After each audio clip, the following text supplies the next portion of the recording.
Receta número 128 de Python 3. Nos han solicitado que pasemos datos adicionales a una función tipo callback.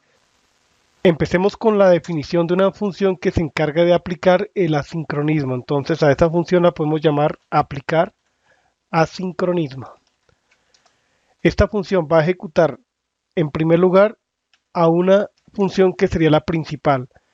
Esa función va a necesitar de un conjunto de argumentos. Llamemos a ese conjunto de argumentos args.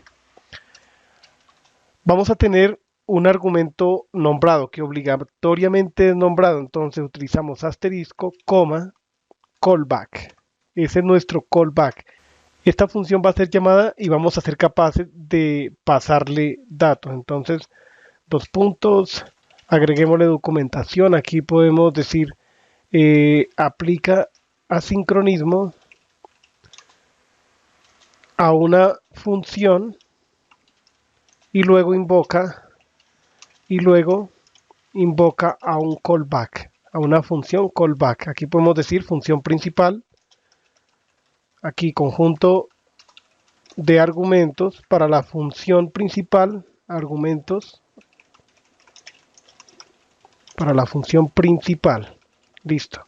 Y este es el callback. No vamos a retornar nada, sencillamente. En primer lugar, creemos aquí una variable, invocamos fn, que puede ser cualquier función, le pasamos todos los argumentos, entonces debemos especificar asterisco args. Listo. Vamos a hacer algo interesante con el contenido de la variable resultado. Vamos a invocar el callback. Abrimos paréntesis y pasamos resultado. Eso es lo que ocurre dentro de la implementación de la función aplicar asincronismo. Continuemos. Ahora, ¿qué vamos a hacer? Vamos a tener una función que va a ser invocada como callback. Vamos a llamarla imprimir resultado. Vamos a simplificar las cosas. Esta función recibe una variable llamada resultado como argumento y la imprime en pantalla. No hace nada más. Es supremamente sencillo el cuerpo de declaración de esta función. Luego tenemos otra función que sería la función principal a la que se le va a aplicar el asincronismo. Llamemos a esta función sumar y especifiquemos estos dos argumentos. Básicamente lo que hace es sumar o concatenar A más B. Listo. Invoquemos la función aplicar sincronismo. Nuestra función principal ya sabemos que es sumar. Los argumentos, vamos a sumar dos números enteros, 2 y 3. Y el callback va a ser imprimir resultado. Recordemos que no debemos invocar la función, solamente especificar el nombre, solamente el nombre como referencia. Podemos ejecutar control shift F10 y notemos que nos retorna 5. ¿Cuál es el flujo de datos o el flujo de ejecución en esta aplicación? Se invoca la función aplicar sincronismo con estos tres argumentos. Entonces vamos hasta acá. Fn queda con sumar. ARGS con los dos argumentos tupla que están ahí especificados, es decir, estos dos. Y luego tenemos un callback, que es un argumento obligatoriamente nombrado. Dentro de la declaración de la función tenemos que se invoca la función fn, que en este caso es sumar, y va a desempaquetar los argumentos que están en la variable args. Entonces queda 2 y 3. Eso es lo que se pasa a la función sumar, 2 y 3.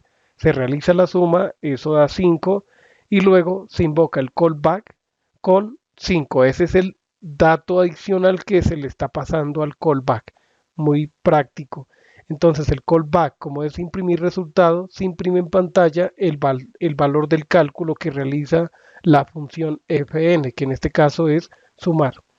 Podemos hacer algo interesante aquí. Volvamos a invocar asincronismo, volvemos a pasar sumar, pero esta vez le vamos a indicar que concatene Python. Recordemos que el operador suma eh, es polimórfico. ¿Listo? Entonces aquí podemos colocar 3.7.3. El callback va a ser la misma función, imprimir resultado. Imprimir resultado. Ok, Control Shift F10. Bueno, antes agreguemos aquí un print para separar las dos impresiones.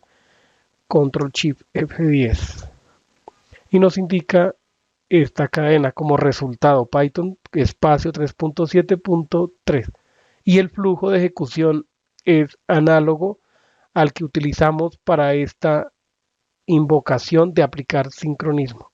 ¿Vale? Entonces hemos sido capaces de crear una función llamada aplicar asincronismo que ejecuta una función principal con unos argumentos dados y luego ese resultado que retorna la función principal se lo pasamos como dato adicional al callback.